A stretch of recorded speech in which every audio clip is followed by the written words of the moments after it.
Hello, everyone, and welcome to the November Crane Research Forum. Thank you so much for joining us today. We are very glad that you're here. My name is Dr. Rebecca Dorr, and I'm the Director of Research here at the Crane Center for Early Childhood Research and Policy. My colleague Delaney is going to be monitoring our chat box today, and she'll be adding some housekeeping items there as we go. These monthly forums feature research on emerging or key topics that impact the field of early childcare and education. Today, I'm very pleased to welcome Dr. Scott Graves. Dr. Scott Graves is an OSU Associate Professor of School Psychology in the Department of Educational Studies and a faculty associate here at the Crane Center. Dr. Graves earned his doctorate in educational psychology from the University of Kentucky. His research centers on understanding protective factors that lead to appropriate development in early childhood. Within this, he focuses on identifying strengths in African American children that lead to positive social, emotional, and academic outcomes. He's also the former chair of the American Psychological Association's Committee on Ethnic Minority Affairs. We're so excited to have Dr. Graves here to speak with us today. His talk is entitled Examining School-Based Behavioral Interventions for Racial Inclusion and Equity. Are interventions evidence-based for all? And with that, I will turn it over to you, Dr. Graves. Dr. Dorr, thanks for that introduction. For all the folks who are here, thanks for taking the time out of your busy midday week to be here. And so, as Dr. Dorr mentioned, the title of this presentation, Examining School-Based Behavioral Interventions for Racial Inclusion and Equity, are intervention evidence-based for all. And so, before I start,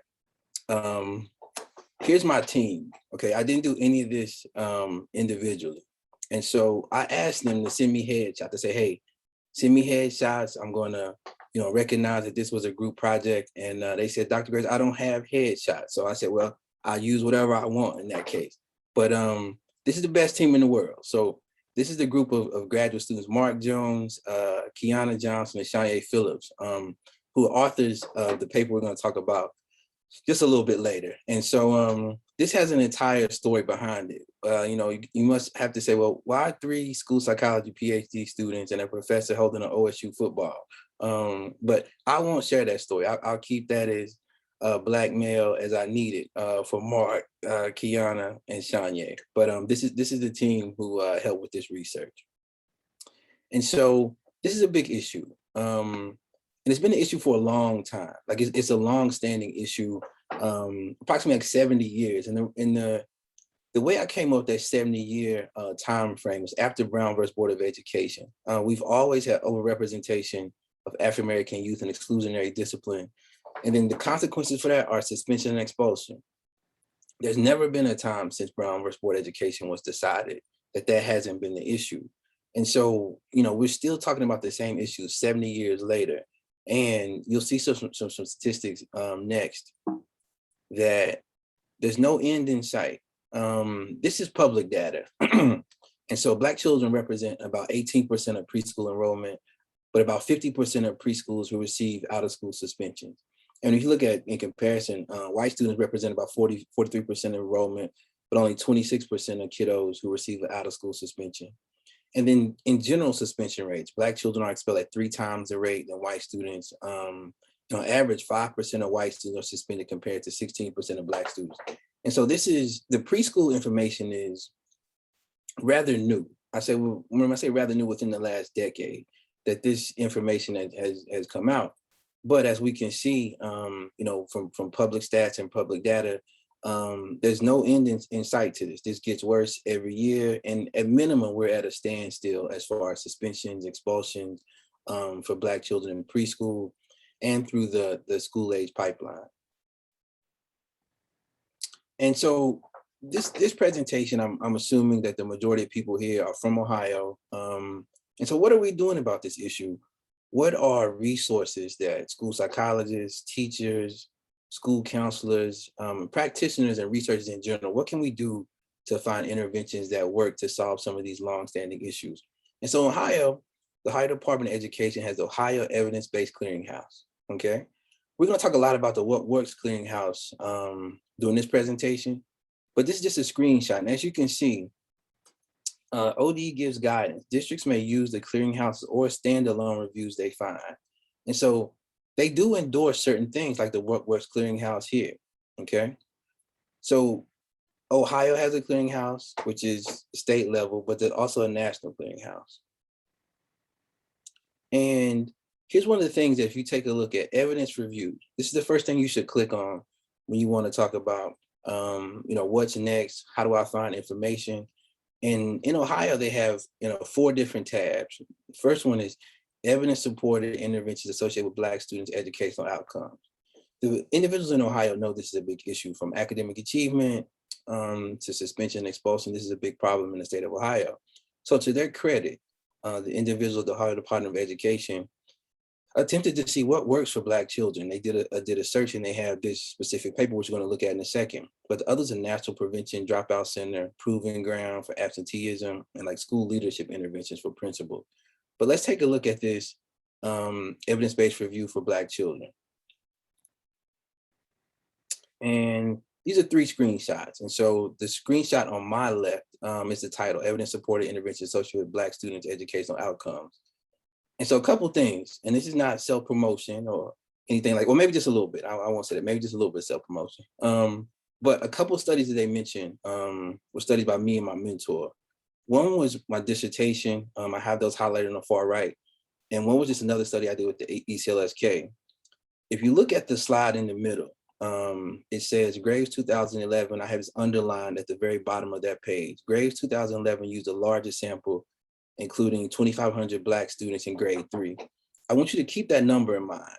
That number is going to be really important as we progress through our presentation. And that was purpose for me. I want to look at Black students in particular. Like, so I made sure I had a sample that was really large with a large number of Black students.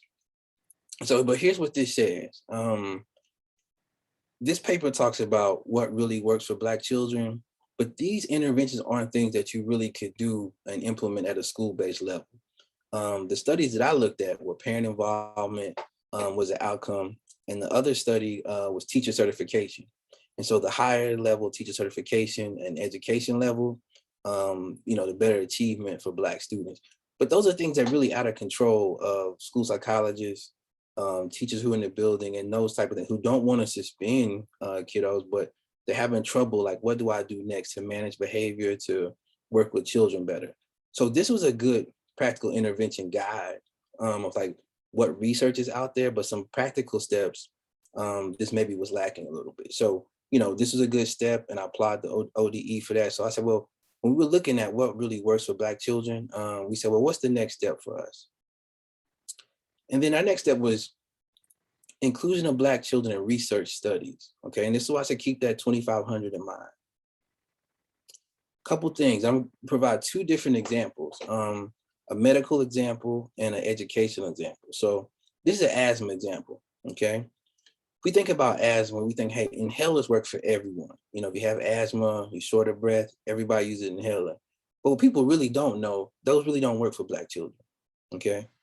And now, if you look at that middle slide, middle bullet point, Black children suffer from high levels of asthma. However, over 95% of studies of lung disease have been performed on white populations.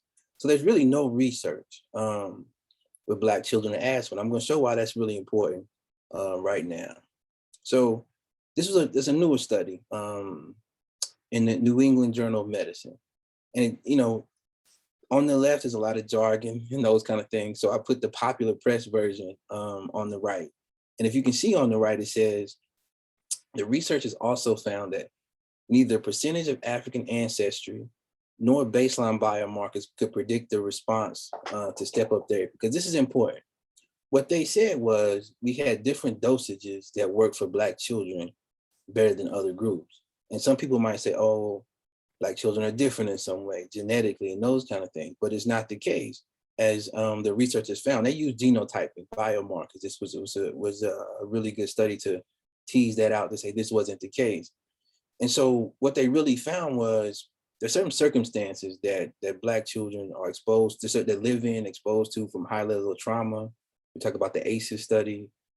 We talk about the type of neighborhoods that are pollution oriented, where our landfills, where our homes that asbestos hasn't been removed.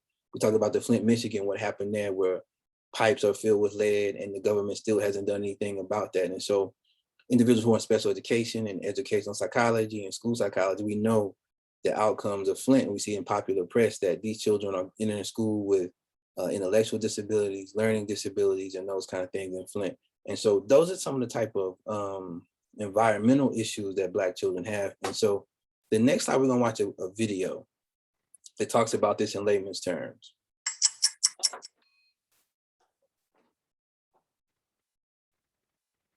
Patients in the United States who identify as Black have disproportionate asthma-related morbidity. Studies of step-up therapy for poorly controlled asthma, however, have historically included too few Black patients to support treatment recommendations. To address this issue, two similar randomized double-blind 4-period crossover trials were conducted, one in children and one in adolescents and adults. All participants had at least one self-identified Black grandparent, had poorly controlled asthma while on a low-dose inhaled glucocorticoid, or IGC, and were in need of step-up therapy. During the treatment crossover period, participants received all 4 of the different step-up therapies, A, B, C, and D, in random order. Owing to differences in drug formulations, the 4 step-up therapies for adolescents and adults were slightly different from those tested in children. The primary outcome was a hierarchical composite measure that sequentially evaluated exacerbations, asthma control days, and the percent of predicted FEV1 among the various treatments at the end of a 14-week regimen to determine differential response. In children, regimens B and C each had a superior response in 46% of participants, with no significant difference between the 2 regimens. In contrast, adolescents and adults had a superior response with regimen A over regimens B and C. The authors conclude that in Black children with asthma in need of step-up therapy to achieve adequate disease control, almost half respond better to increasing the dose of inhaled glucocorticoid, and almost another half respond better to adding a long-acting beta agonist. These findings differentiate their treatment responses from those observed in white children and in Black adolescents and adults. Full trial results are available at nejm.org. And so as we can see from that study, if we didn't have Black children purposefully enrolled and evaluating research, we wouldn't know that there are some inhalers that work better than others, because the current state of asthma research for Black children shows that these inhalers really aren't beneficial for Black children the same way they are for other groups. And that was a medical example. This is a behavior intervention example. This was studied at it's another excellent group of grad students I had at the time when I was at Duquesne University. But Strong Kids is a popular intervention in the fields of counseling and school psychology. And so I was doing a lot of work in the school district when I was teaching at Duquesne. And so, the teachers would say, hey, Scott, we have some issues. This was, I do gender specific research. So, when I do these groups, it's like male specific, female specific. And so I had this group of individuals who said, hey, yeah, we'll do an intervention. So we designed something. So we used Strong Kids as one of the most popular interventions, in the field. And so here's what I'll say. We evaluated, it was urban, African-American female sample, grades 4 to 5. And it didn't work. Okay, if you take a look at the column on the far right, it says Hedges G, which is an effect size. All those are really small. So self-regulation, self-confidence, empathy, responsibility, all those didn't work. And so when you think about that in those terms, why wouldn't an intervention work that has been used in other populations before? When I say other populations, this intervention was developed by the late, great Kenneth Merrill, who was a school psychologist at the University of Oregon. So everything there had been tested with white children, University of Oregon, suburban children, and even some rural school districts in Utah, but really rural, but no African-American individuals in the sample. So some of those materials and those kind of things really didn't work. So I'll say what we did next. Our next step was to look at a culturally adaptive version of that same type of program. So we did Strong Start, African-American boys, because the other intervention wasn't modified at all. We just strictly by the manual.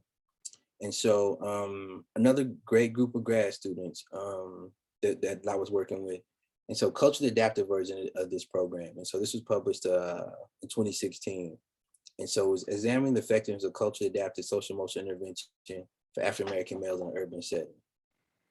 And it's just some quick demographics on the school. So the school is about 100% Black, K through 5. 98% of the students were eligible for free and reduced lunch. And we had 61 students who participated in intervention. Each of this was led either by a combination of 2 doc students or me, school psych professor, which is me and a doc student, and over the course of 14 weeks. And I'll get to this. Here's our modifications, okay? And this was done by one of my graduate colleagues now, Dr. Candace Aston, who's at Towson University. And, you know, she decided, she said, hey, she individually went through each of the books that we're supposed to read during each lesson. And she used, you know, library resources and went through and said, hey, let's replace these books with African-American centered text so we can make the information more relevant. The pictures that we use, the students can see themselves in the books and those kind of things. So that was our next step within that process. And lo and behold, it worked. So if you look on the far right, it has effect size, Cohen G. And so 0.99, 0.138, 0.47. The 0.99 and 0.138 are large, and the 0.47 is medium. And so for self-regulation, self-confidence, and empathy, you know, that really worked for this group of students. So, but it was culturally modified. We did some things that were different. But here's what we said, because that was a lot of work. As you can see from that publication, there were about 8 and 9 graduate students on there. And it took us a long time just to get that done. But we said, you know, shouldn't there be a place that we can find interventions without doing everything ourselves, okay? And that place is supposed to be the Works Clearinghouse. The WWC is, you know, federally funded, taxpayer funded, and it's supposed to have the best evidence in multiple areas. So as you can see from my screen here, it's supposed to be a one-stop shop. So literacy, mathematics, science, behavior, ELL students, children with disabilities, early childhood, graduation, post-secondary. So you name it, any educational related issue, the Works Clearinghouse is supposed to have, you know, evidence, like here's what works in this specific area. And just some quick background, created in 2002 by the U.S. Department of Education, Institute of Education Sciences. And here's one of the reasons why it was created, just to be perfectly honest. When we think about the field of education, the rigor, the quality of research in the field of education, and it really was lacking. We have a shortage right now of quantitative researchers who just analyze large amounts of data that school districts have. We have a shortage of individuals who can do measurement to say, here's the issue that you have. I need to develop an instrument to measure the construct that you're trying to tell me about so I can see if it improved pre-test and post-test. And so we saw a lack of that type of research with large data that school districts annually provide. And because of that, well, that's one of the primary reasons that the Works Clearinghouse was implemented and founded. So like different products, different practices, and you know, these are the stated goals: to provide educators with information to make high-need educational decisions.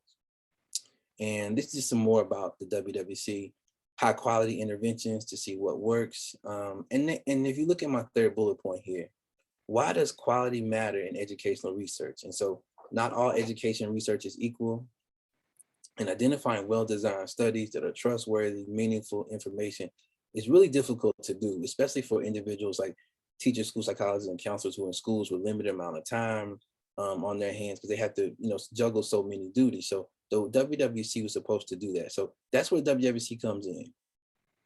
And this is the paper that I really wanted to talk about today. So a systematic review of the Works Clearinghouse behavior intervention evidence.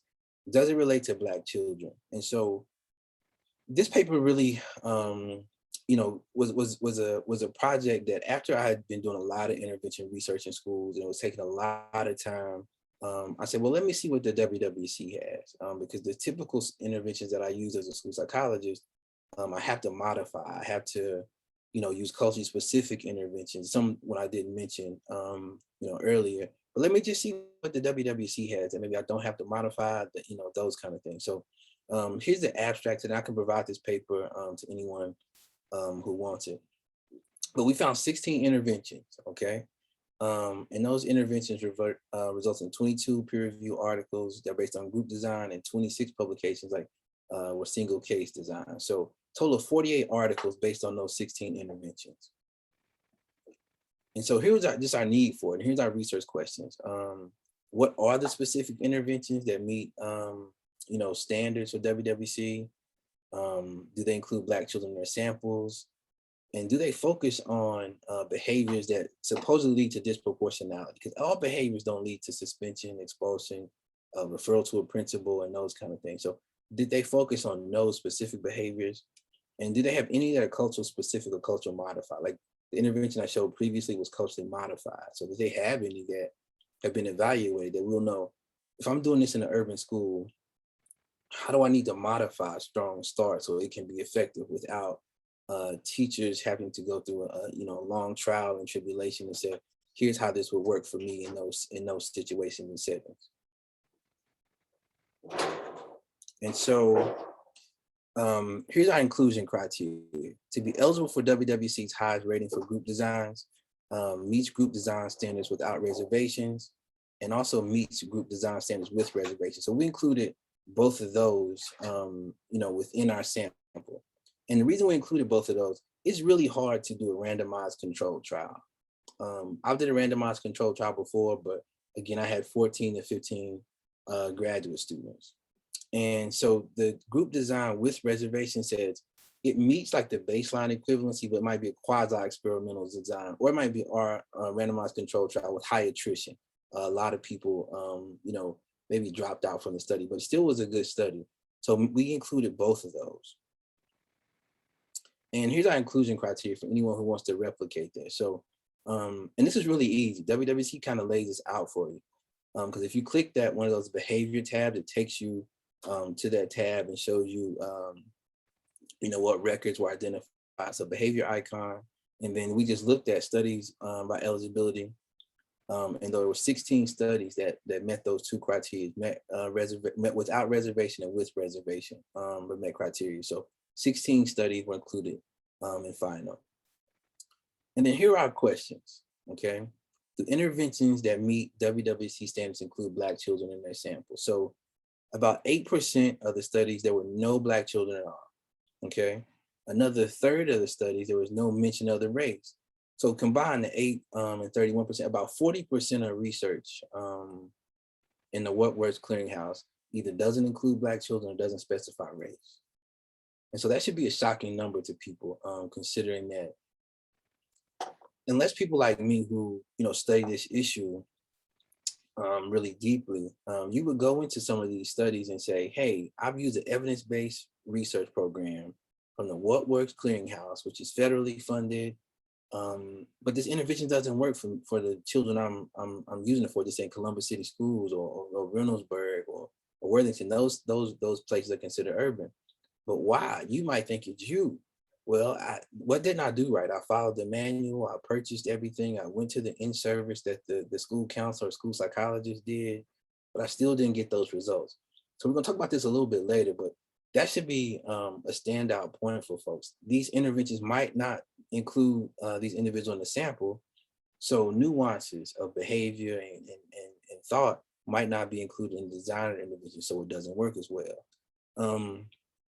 I highlighted the last bullet point. There were 3 studies that included greater than 85% of Black children. So that was Coping Power, Fast Track, and Early Risers, okay? Coping Power, John Lockman, University of Alabama. So it was developed in the rural South, University of Alabama. And they have a large number of African-American children that was used with. And so Coping Power is really good intervention, evidence-based. They have a manualized treatment. So if you search Coping Power, John Lockman, that comes up. Fast Track is probably one of the most highly funded research projects to date. Multiple universities, Duke, University of Washington, Penn State, and others, but several grants from the National Institute of Mental Health, National Institute of Child Health and Human Development. And so they have a longitudinal study. They have a manualized treatment that you can purchase. So that's another good study. And then Early Risers, developed by Gerald August at the University of Minnesota. So University of Minnesota within the Twin Cities, very diverse area. So it's large numbers of African American children is that in that research group as well. So these were the three that we found that included large numbers of African American children. And then our interventions reviewed by WWC that they indicate the cause of disproportionality. Like as I mentioned before, everything doesn't cause a teacher to review to send a kiddo to special education or to the principal's office. So the primary causes I have on the left, which research indicates, perceived disrespect, defiance, insubordination, and disobedience. And none of the WWC articles address these behaviors at all. So 29 of those articles address behavior like externalizing behaviors, 15 address school engagement, and 6 address like broad, what we call social outcomes. But I will say this too, and we include this for a reason on this side. None of the interventions review target implicit bias or differential treatment by teachers. So we say that none of the interventions address behaviors that teachers perceive that kiddos do to get suspended, like the defiance, perceived disrespect, talking back, those kind of things. But also from the teacher standpoint, some of the issues that we see from research that, teachers have preconceived notions, just say of Black children, adultification and those kind of things. And so none of the interventions address those either. So we don't have things from WWC on the kiddo standpoint or the teacher standpoint. So it's a real gap WWC intervention work as far as either of those two things, which we know causes that suspension expulsion. And then has the WWC include any interventions that are culturally specific or culturally modified? Like I showed in that in the last one, the last intervention we used. Not one. So while the WWC does do a good job with having some interventions, research has really shown through meta-analysis, systematic reviews, that culturally modified interventions or culture-specific interventions work better than standard practice. And so the WWC doesn't include any of those interventions, within there. So while WWC doesn't do a good job, there's significant gaps. And I know people say, well, why doesn't the WWC do a better job, Scott? Like, what do you think those gaps are? One is reviewers. You have to go through a significant amount of training to be a reviewer, pass different types of certification online and those kind of things. And it's a thankless job. You don't get paid for being a WWC reviewer. It's just something you can put on your resume if you're a faculty member, if you're someone who's in administration and have that type of time on your hands in the school district, maybe the director of research or the lead school psychologist, lead school counselor, lead social worker, and you want to find those things out, maybe you can, get additional stipend from your superintendent. That could be worth it. But it's a lot of work to review these studies, and then WWC puts it on the website. So really a lack of reviewers, to get that done and those kind of things.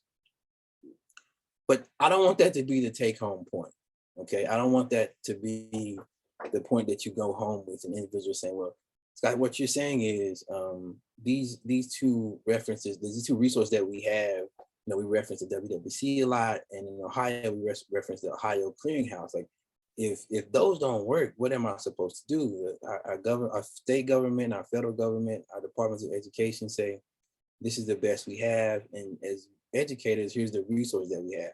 So those do work. I don't want to leave with a sour taste in your mouth or anything like that as far as intervention work and those kind of things. So here's what I'll say to that. This is another study that I'm working on. And it's under review, second revision, hopefully gets in the next couple of weeks or so. But it's a Black Boys in Reading project. I'm focused on the Works Clearinghouse. And so my abstract is on the left, and I'll take a little bit of time for people to take a look at that. And I want you to focus on what I have in parentheses here, like i.e. success for all. So that was the reading program that I chose to use for this specific project. And so what I did was a cost analysis. How much does it cost to place a Black boy in the school to prison pipeline in prison, like keep him incarcerated, versus teaching him how to read, okay? And so we had a net present value of $161,000 and a cost-effective ratio of about $1,000 for the lowest 25th percentile student. So just really what that means is that for less than $1,000, per year, educators could potentially increase Black boys' reading achievement by 1 standard deviation, which is a lot, as educators know. And then practically speaking, for every Black boy placed in the juvenile justice system, 142 could be enrolled in evidence-based intervention reading program for the same cost. So the cost to incarcerate one Black boy, and that includes facilities management, that includes the salaries of correctional officers, all that's factored in within that number. But 142 Black boys could be taught how to read with an evidence-based reading program. And so the chart on my right-hand side, it's reading achievement from the National Assessment of Educational Progress. So this is our national report card. And so this is our latest one. This is 2019. And so this is percent of students below basic. And so below basic really means you just can't read. Okay, and this just boys only, But national average, about 57% of Black boys can't read. And these are just large urban districts. When I included these, they have significant numbers of Black boys. So if you look at some districts like Detroit, 81%, Milwaukee, 81%, Houston, 71%, Dallas, Cleveland, 70 to 80% of those boys can't read at all. And this is in 4th grade. And I know like Ohio has a 3rd grade reading guarantee. So this is 3rd grade too. These are the things that we really need to focus on. And I know you're probably saying, well, you talked about social emotional issues coming up in behavior in that project. Well, throughout my years of doing intervention research, the kiddos that we see for social emotional problems, their first issue is academics, and it's always reading, because we see kids in early elementary school. And so I do have a bunch of other social emotional interventions that I need to finish up. But in the next about year and a half or so, my research is going to switch over to literacy, like early childhood literacy, preschool, early elementary school, like developing those skills, specifically in Black boys, to help them be successful. Because we just, as you can see from these numbers nationally, we're just not doing a good job of that. So a lot of the behavior that we see, the correlation is directly related to academic achievement, specifically reading. So that's why this is next. So it's like, I know you're saying, Scott, wrap this up, put this together. What's with the Works Clearinghouse? And so I actually use the Works Clearinghouse to find an intervention specifically for this project. And so Success for All, and I know you say, Scott, how did you choose Success for All? Because you just said WWC doesn't do a good job of including or reviewing studies, at least, that include significant numbers of Black children. So I knew a little bit about Success for All, and I'll show that on the next slide. How I just knew a little about it, because I was always have been a student of research and achievement, especially in Black population. But if you see on the slide on my left, this is a WWC intervention snapshot and report. And as you can see, Success for All, in the studies that they reviewed, a third of those children were Black, which is a lot. That's a lot of children. Okay, a third of your population is Black. So I took a deeper look. And so on the right, this is just a excerpt from that manuscript. If you look at that second paragraph, it says, in addition to these evaluations, Success for All has a significant history of being utilized for Black children. And these are just some studies. There are more that I could provide you with, but it was developed in Baltimore City. And so a majority of the interventions of the schools they used were anywhere from 25% to basically 100% Black, locally in Baltimore and Memphis, okay? And so they did a pretty good job in the studies that I reviewed of, saying, here's who was in our study, urban, African-American, did a really good job of that. So throughout the manuscript, I talk about those studies and the studies I used to do my cost analysis. So you can use the Works Clearinghouse, but you can't go into it blindly to say the WWC says this is an evidence-based intervention, or the Ohio Clearinghouse says this is an evidence-based intervention. You're failing your students if you do that, because as the title says, of this presentation, is it evidence-based for all? Does it include Black children? The answer is no. So what you have to do is go to individual reports to see what's the population of African-American children, excuse me, in the research. And if it's high enough amount, okay, follow up on it.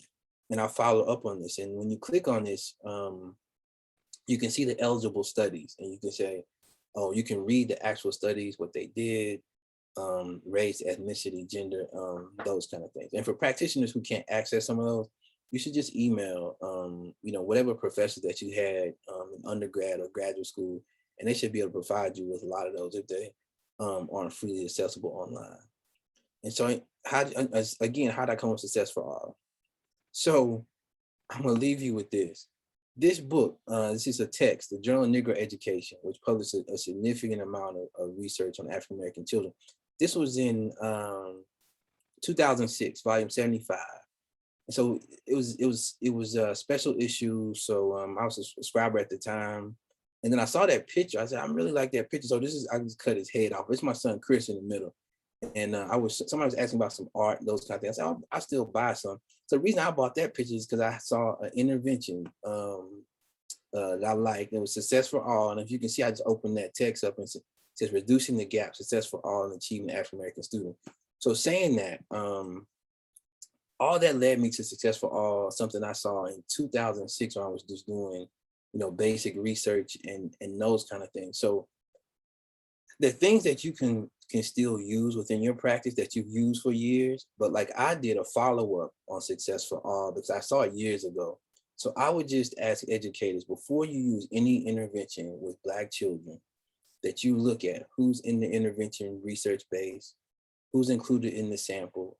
When they evaluate it, that they evaluate outcomes by race, by gender, and those type of things. Because I get emails and calls from people who say, Scott, this didn't work for me, but people say it's evidence-based. What's the issues and what's happening and those kind of things. And so this is a study that, I was really proud of. So I got a lot of feedback to say, hey, this justifies a lot of the things that I have seen, within my practice. So, I would just say to wrap up, before we take questions, everything that you can do in your power, make sure Black children are included in the interventions that you use. And if not, find some that aren't, because you might be doing something in practice that you think is the right thing, but because individuals aren't included in the evidence base, it could be doing harm. So that concludes the presentation portion. So I think I'm going to stop sharing my screen and ask Rebecca and maybe if we have any questions. Thank you so much, Scott, for that really interesting talk. Attendees, remember that you can submit your questions for Dr. Graves in the Q&A box. We already have a few questions coming in, so I'll go ahead and jump in. The first one is, I appreciate your next focus on literacy. Isn't sound social emotional development the necessary foundation for literacy development? I would say yes and no. Here's why I'm saying yes and no. Which comes first, the chicken or the egg? Well, a couple of things with that. The sound social emotional piece is really important. But I know individuals who, I'm not saying that social emotional development isn't sound, but it's basic. They can sit in their seat, just basic things. And reading has to be key, because I think reading has to be your primary focus. There's several individuals in the world who, behavior wise, can figure it out. They can adapt to their environments, but if they don't have any type of literacy background, academic background to flourish, then, those kind of things don't happen. And I don't want to stereotype anybody or anything like that, but we see several individuals who achieve really highly, right? People always talk about, people like Bill Gates and those like social skills and those kind of things. So I don't want to stereotype those individuals, but I think that the academic background is key. But I think I do agree with the person who asked that question. You do have to have some type of baseline, but I don't know how that has to be. Like at what level is social emotional more important than academics? So I would stick with academics. I think more important, just in my view, in the interventions that I've done. Great, thank you. The next question says, hello, I was wondering about the 5th grade study with the large Black group. What was the ethnicity of the persons who implemented the lessons? Okay, that was, we had, obviously I'm an African-American male. My lead interventionist was Dr. Candace Aston-Townsend. She's an African-American female. However, the other individuals, we had 4 individuals who self-identify as white, 1 white male, 3 white females, and 1 individual who identifies as Latino. So it was a diverse group of of students, along with myself, who implemented that intervention. So it wasn't all individuals who were African American. But I will say this: I've implemented some culture specific interventions like Brothers Ujima and Sisters Ania that I didn't talk about here, but I published as well.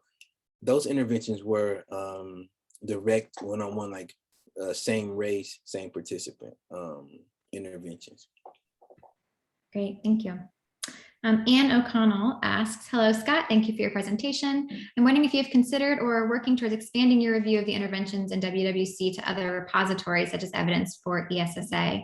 There are so many clearinghouses, often more inclusive in terms of identifying interventions as effective based on ESSA criteria rather than more rigid WWC criteria.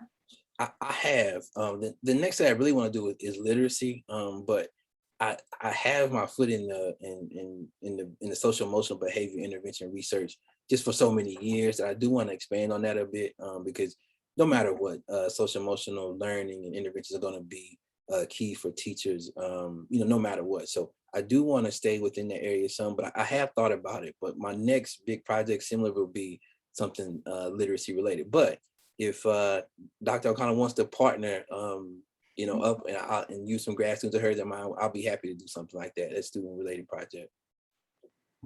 Great.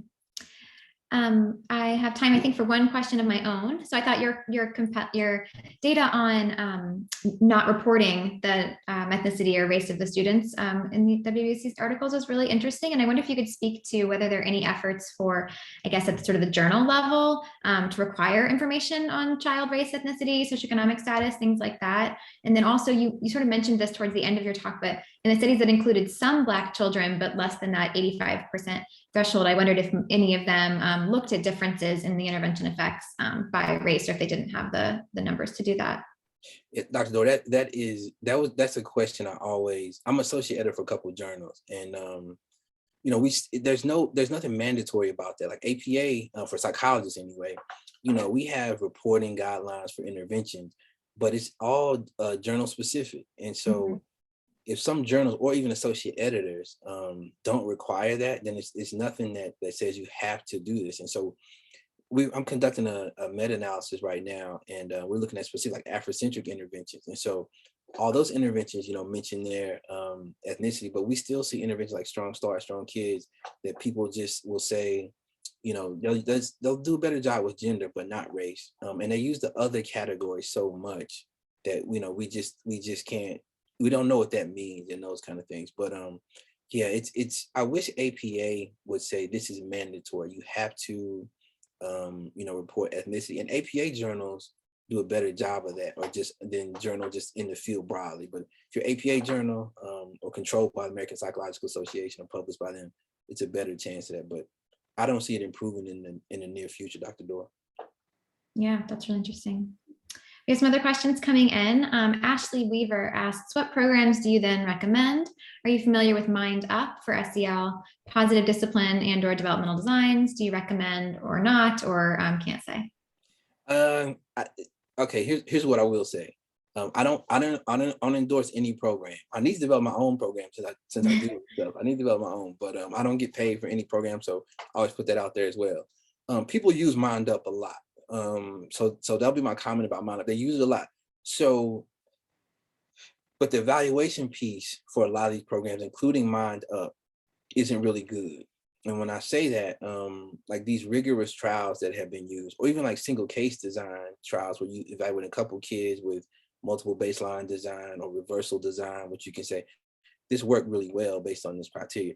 They're just published a lot, and people say it works like through anecdotal evidence, because the teachers in certain school districts might say, hey, this worked for me a little bit, but I don't endorse, really any program unless it has some type of really strong single case design, like multiple baseline with a reversal and those kind of things, or randomized control or quasi-experimental. So I think it's trial and error, but in this day and age, I will partner with someone in I'll go OSU.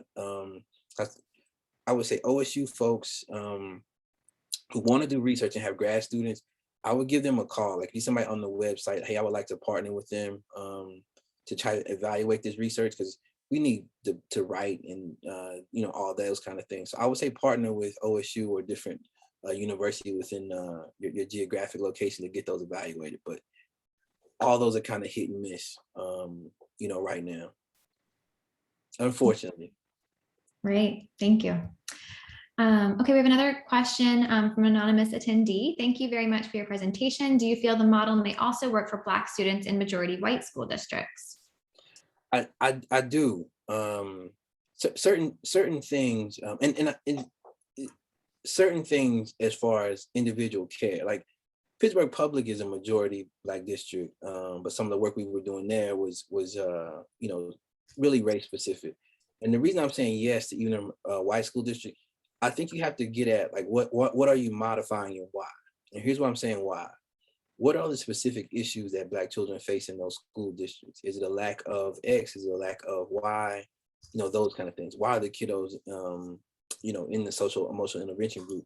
I would base my modifications on that. Some of the books that Dr. Ashton modified for that specific intervention were like some books about self-esteem, how I look, achievement wise, what does he look like and those kind of things. So with that being the case, I would look, what are some issues that Black children are facing and modify those interventions based on, that specific issue. Find books, find texts, find YouTube videos. There are tons of things in this that this generation has access to that we don't can kind of lead. The PBS has a few great series that you can look at that are free because they're on YouTube, or it's OSU, we have access to anything if you partner with a professor. But I do think those could work in majority white, and I know those could work in majority white districts. Great, thank you. Another question is, are there specific reading intervention strategies used in Success for All that could be used by teachers in schools who do not have the program? Yes, Success for All is really expensive, so I'm not gonna like say, oh, everybody gets Success for All. It's really expensive. But if you look at their website, they do in certain areas endorse the science of reading. I know it's controversial in certain areas of the science of reading and comprehension and phonics, and what ways do you endorse that? But some of the things are just basic repetitive reading that teachers get a lot of training in, phonics, comprehension, specific strategy, and those kind of things. But there's kind of based on the science of reading for literacy folks, but they don't try to reinvent the wheel or anything like that. But if you email Dr. Dorr or the individual who you got the email from to invite you to this presentation, I'll send you what I have on Success for All. Whoever posed that question, you can email her and I'll get that and send it out to her and get it to you. Great, thank you. Next question is from Nellie Pratt, who asks, thank you for this presentation and the information provided. As someone who has had clients struggling with literacy and running into the issue of those clients never being further evaluated, can you suggest programs that offer testing for neuropsychology and disability related to literacy that are of easy access? Okay, and this is I won't refer you to myself because it's a conflict of interest. So as a psychologist, we that's difficult for me because if as a psychologist who's APA, I'll be endorsing people, so I can't ethically just say here's a psychologist who does that type of work. You know what I mean? Because we can't endorse people and those kind of things. But I will say this to the individual who had that question. OSU has a couple of clinics, and so I'm not endorsing OSU clinics, but I'm an employee at OSU. So that's not a conflict of interest for me. When I put that out there. OSU does have a speech and language clinic that's on campus. The individuals who host the Crane Center, they have some people who are affiliated with that speech and language clinic. Dr. Laura Justice, she's a speech and language pathologist, and I know she knows more about that clinic than I do. So they could provide you information with that. But from a testing standpoint, again, this is affiliated with OSU, but like Nationwide Children's Hospital, they have specific units that do neuropsych testing. But I just will say this: I published on assessment. I've been teaching a cognitive assessment course and neuropsych courses for about over a decade now. And when you look for a neuropsych assessment, you just don't want an IQ test and achievement test. Okay, people say, well, follow up neuropsych, and you don't just want an IQ achievement test. You want specific reading battery. So when you refer someone to every find, whether it be Nationwide, the clinics on OSU's campus, make sure you have specific, ask for specific tests on phonological awareness, letter word identification, those kind of things, not just IQ achievement tests broad batteries and those kind of things. Again, I can send you some follow-up information, just like some links to some different types of assessments, so you can ask for those assessments when you do refer people out. Thank you. Okay, next question is from Nikki Myers. She says, hello, Ohio currently recommends / requires PBIS for behavior supports. Have you reviewed any research on this framework? Yeah, the school-wide positive behavior support research is not really good. I'll be perfectly honest with you about that. There was a study published by someone he's a Cincinnati graduate, Kamante Heidelberg, and the study was in, I think, School Psych Quarterly, which now just School Psychology is the name of the journal. But it talks about PBIS for Black children, PBIS overall, like they call it multiple system behavior. So they don't work really well. What really works for behavior management, those kind of things, is if you at a tier 1 level, if you have a good system in place, you just don't refer a lot of kiddos. And so that's what you should find, like what's the best tier 1 system. The best tier 1 system that I've seen that has research behind it, you could probably find that in WWC, and just interventions long term, is the good behavior game.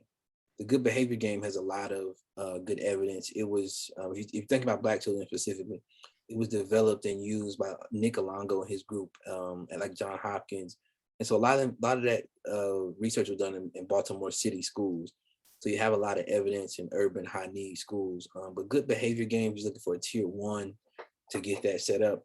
But once you get into tier 2 and tier 3, unless you have evidence-based interventions, like the interventions we talked about today were tier 2-ish interventions. And so those are the interventions that, aren't really evidence-based as far as when it comes to Black children. In tier 3, the one-on-one, we do have a good evidence base, like peer interventions and those kind of things, but we don't have a good dissemination on what's a good tier 3 interventions for specific behaviors. They're out there, but it's not a paper that says, here's a group of tier 3 interventions or meta-analysis or a systematic review or something that we can, or something done by a think tank that we can just publish online. Like, here's the tier 3 interventions for specific issues, but tier 1 is key. But once you get past that, that's why the PBI system doesn't work. It's the tier 2 and tier 3 portion. Okay, thank you. So I may get both of us in trouble. Dr. Graves asking you this question, but Ashley Weaver asked, do you recommend the STAR reading program for pre-K kindergarten out of OSU's Crane Center? I would also love a copy of your paper to share with our director of curriculum. Thank you. Okay, I'm not familiar with the STAR system. I'll say that I'm not familiar, but if anybody wants to partner up, we can evaluate together. I'll say that. I'm always looking for some research opportunities, but not familiar with it, because that I haven't made that full jump to reading it. I have maybe a backlog of like 10 social emotional papers I have to get off my plate, and it's just been real difficult. So once I get those 10 off, then you'll see me on the reading side with but I had to get those off my plate. They'll be off my plate by, say, February. I'm giving myself February, but then I can jump into things like STAR. Great, we'll be following up with you on that. Okay, so now I'm excited, and we have Donna Ford, who has a comment rather than a question, and she prefers to speak. So I think Delaney is going to turn her mic on so Donna can have a comment. Good afternoon, everyone. Dr. Graves, thank you for that presentation. And I'm asking to speak, not because it's going to be long, but Dr. Graves, I really want to applaud you for bringing attention to something that's very common, and that is people doing research with minoritized populations, but not identifying their racial and ethnic group. So my comment to those who were shocked by this is that we do a disservice to minoritized populations when we do that. And your study is not generalizable, and it cannot really be replicated because you've not given us that identifying information. And I really wish that universities would stop having their doctoral students do research in schools and not give back. That's why I've seen many school districts say no to universities, because you don't come back and you just don't come back. You don't do anything with that information. But without question, just like you identify gender, Just like you identify location, you must identify race. Don't do colorblind research. That was it. Thank you. Thanks, Dr. Ford. All right. Well, thank you all so much for being here today. Dr. Graves, do you have any sort of final comments you want to leave us with today before we wrap up? I just want to say thanks for inviting me. Sometimes topics like these, people, really don't want to talk about when they talk about race and specifically African-American children and interventions. And, when people say, hey, this doesn't really work for all folks, and, some people are offended by that. So just thanks for folks at the Crane Center, so much for inviting me to give this talk.